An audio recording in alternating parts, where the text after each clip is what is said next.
चूचू चिड़िया के दो बच्चे थे, ढोलू और भोलू। ढोलू शैतान और भोलू भोला भाला था। एक दिन चूचू ने कहा, मैं तुम दोनों के लिए खाना लेने जा रही हूँ। कोई भी घोंसले से बाहर मत आना। ठीक है माँ। बच्चों ने कहा। जैसे ही चूचू चली गई, ढोलू ने कहा, भोलू देखो कितनी सुंदर तितली है। तितली कहाँ है तितली? बोलते बोलते जैसे ही वह बाहर झांका, नीचे गिर पड़ा। भोलू डर के मारे इधर उधर भागने लगा। कभी घास में छिपता तो कभी पत्तों के नीचे। उसे तो ठीक से उड़ना भी नहीं आता था। वह बहुत रोया, लेकिन कोई फायदा नहीं हुआ। रोते रोते उसकी आंख लग गई। अचानक उसे लगा कि उसे कोई सूंघ रहा है। वह चुपचाप वहीं पड़ा रहा और मरने का अभिनय करने लगा। उसने देखा एक कौवा उसे सूंघ रहा है। कौवे ने कहा, मैं अभी इसे छिपा देता हूँ, बाद में आकर खाऊंगा। यह कहकर कौवा उड़ गया। कौवे के जाने के बाद भोलू उठा और तेजी से वहां से भागा और एक आम के पौधे के पास पहुंच गया।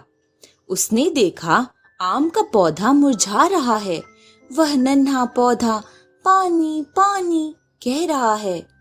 भोलू बेचारा सोचा, क्या करूं? कैसे इसे पानी दूं? उसने दाएं बाएं देखा। पास में ही एक गड्ढा था जिसमें पानी भरा था। भोलू ने अपनी चोंच से मिट्टी खोदकर नाली का आकार देकर पौधे तक पानी जाने का रास्ता बना दिया। नन्हा पौधा पानी पीकर बोला, आहा, अब जाकर मेरी प्यास बुझी। धन्यवाद भाई, मैं भी तुम्हारी कभी मदद करूंगा। भोलू आगे बढ़ने लगा। आगे चलते चलते घर का रास्ता भूल गया। कुछ देर बाद उसने देखा एक चींटी मकड़ी के जाल में फंसी रो रही थी। मुझे मेरे बच्चों के पास जाना है। कोई मेरी मदद करो, मुझे यहाँ से निकालो।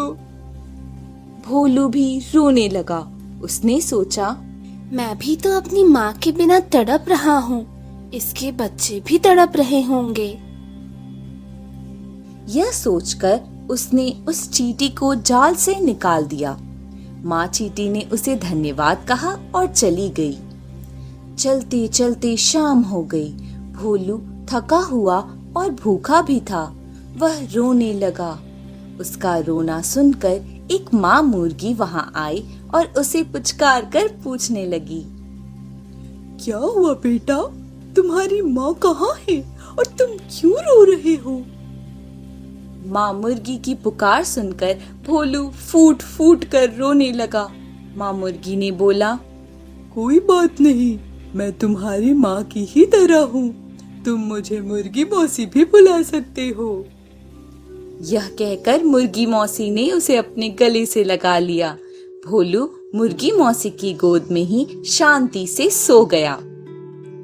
चूचू चिड़िया रोज भोलू को खोजती, पर भोलू कहीं नहीं मिलता। मौसी मुर्गी का भोलू के प्रति बहुत ज्यादा स्नेह तथा प्यार सबके लिए चर्चा का विषय बन गया। जो सुनता वह उन दोनों के स्नेह भाव को देखने आता। मुर्गी के चूजे के साथ चिड़िया के बच्चे का प्यार देखने जो भी आता, वह आश्चर्य में पड़ जाता। धीरे धीरे यह बात चूचू चिड़िया के कानों तक भी पहुंची। उसने मुर्गी मौसी के घर जाने का मन बना लिया और ढोलू को लेकर साथ चल पड़ी।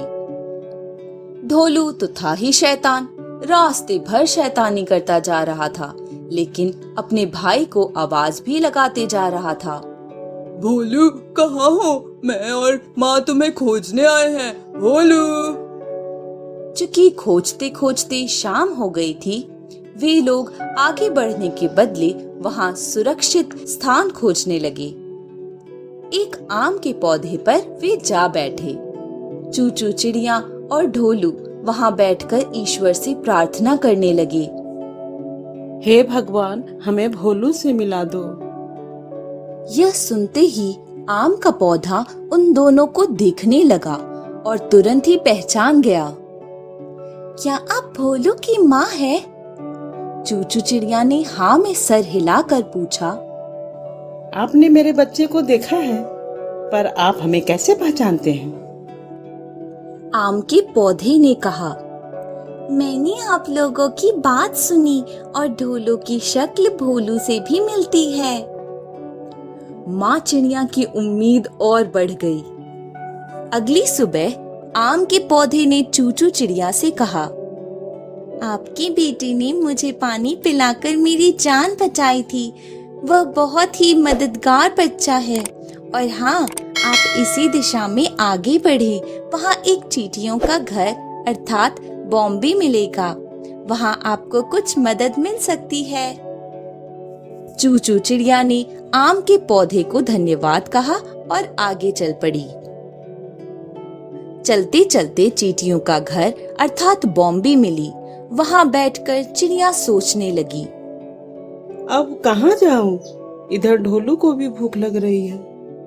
ढोलू भूख के मारे रोने लगा। मुझे भूख लगी है। उसकी आवाज सुनकर चींटी रानी ने पूछा, क्यों रो रहे हो? ढोलू ने कहा, मुझे भूख लग रही है। चींटी ने ढोलू को देखते ही पहचान लिया और कहा, तुम लोग अपने भोलू को खोज रहे हो? उसने मुझे मकड़ी के जाल से बचाकर मुझे सुरक्षित घर तक छोड़ा था। अतः मैं भी तुम्हारी मदद करूंगी, परंतु पहले कुछ खा लो। दोनों ने पेट भर भोजन कर चींटी को धन्यवाद कहा और आगे जाने का रास्ता पूछने लगे। चींटी ने कहा, आगे मुर्गियों का घर है, वहीं शायद कोई मदद मिल जाए। चूचू और ढोलू आगे बढ़ गए। वहां पहुंचते ही देखा भोलू मुर्गी के चूजों के साथ खेल रहा है। अक्कर बक्कर बम्बे बो, 80-90 बूढ़े 100, पकड़ो पकड़ो पकड़ो पकड़ो पकड़ो पकड़ो पकड़ो। ढोलू ने भोलू को आवाज लगाई। भोलू! भोलू माँ और ढोलू को पाकर बहुत खुश था। भोलू दोनों को गले लगाकर रोने लगा। ढोलू बार बार माफी मांग रहा था। मुझे माफ कर दे मेरे भाई, मुझे माफ कर दे। इधर माँ मुर्गी, चूजे और आसपास सभी पक्षी इकट्ठे हो गए। सभी भोलू को विदा करने आए थे। चूचू चिड़िया मौसी मुर्गी से मिलकर आभार व्यक्त करने लगी। बहन, अगर आप ना होती तो मेरे बच्चे का कौन ध्यान रखता? मैं आपका कितना भी धन्यवाद करूं कम है। कुछ समय बाद भोलू मौसी मुर्गी से विदा होने लगा तो मुर्गी मौसी और सभी चूजे भावुक हो गए। भोलू ने जाते जाते कहा, अब मेरा एक नहीं 2-2 परिवार है। सभी की आंखें खुशी से भर गई।